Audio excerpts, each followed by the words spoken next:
भारत के डीआरडीओ ने एक के बाद एक कई सारी सफलता हासिल की, लेकिन फिर भी डीआरडीओ के नाम कुछ ऐसी असफलता है जिसका जिम्मेदार सही मायने में डीआरडीओ नहीं है, लेकिन फिर भी डीआरडीओ को जिम्मेदार बताया जाता है। लेकिन आज हम आपको एक ऐसी खबर बताएंगे जिसके बाद यकीन मानिए आपकी आंखें खुल जाएंगी। डीआरडीओ जिसने भारत को बड़ी से बड़ी मिसाइलें बना के दे दी, क्या वही डीआरडीओ एक सफल ड्रोन नहीं बना पाया? जैसे कि रुस्तम 2 यानी कि तपस, जो कि हमारे सामने एक बड़ा उदाहरण है।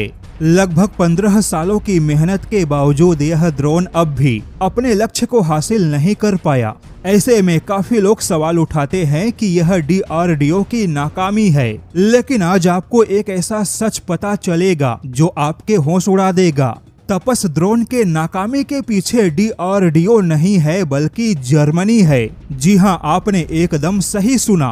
तपस जिसका उद्देश्य था अमेरिका जैसे बड़े ड्रोन बनाना।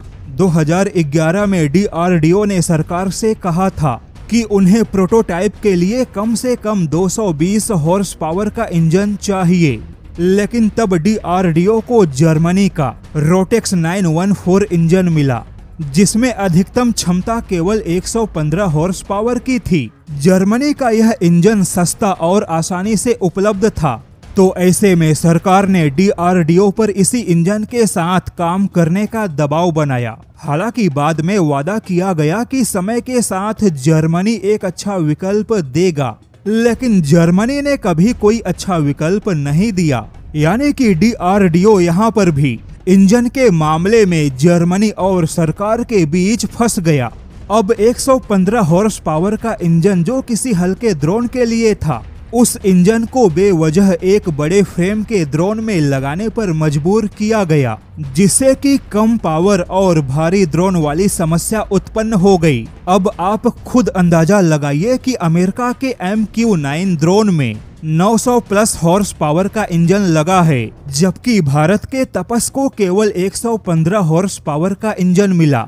और इतने कमजोर इंजन के साथ डीआरडीओ कौन सी सफलता हासिल करेगा? हालांकि बाद में कुछ प्रोटोटाइप में रूस के 36MT इंजन का इस्तेमाल हुआ, किंतु यह इंजन भी केवल 100 हॉर्स पावर का था। अब इल्जाम भले ही डीआरडीओ पर लगे कि वह सफल ड्रोन नहीं बना पाया, लेकिन सच्चाई तो यह थी कि भारत के पास इंजन नहीं था। वहीं जर्मनी ने भी इंजन देकर केवल भारत को फंसाया। सरकार के दबाव में डीआरडीओ को मजबूरी में कमजोर इंजन के साथ कदम आगे बढ़ाना पड़ा। लेकिन अब आपको बता दें कि खुद जर्मनी ने यह माना था कि कमजोर इंजन के साथ भी भारत ने एक भारी ड्रोन के उड़ान का जो लक्ष्य हासिल किया, उस कमजोर इंजन के हिसाब से वह खुद में एक बड़ी सफलता है। अब यहाँ पर भारत के पास में इंजन का ना होना यह डीआरडीओ की नाकामी नहीं है, क्योंकि अगर सरकार ने डीआरडीओ के साथ बाकी प्राइवेट कंपनियों को भी जोड़ा होता तो आज भारत के पास में अपना खुद का इंजन उपलब्ध होता।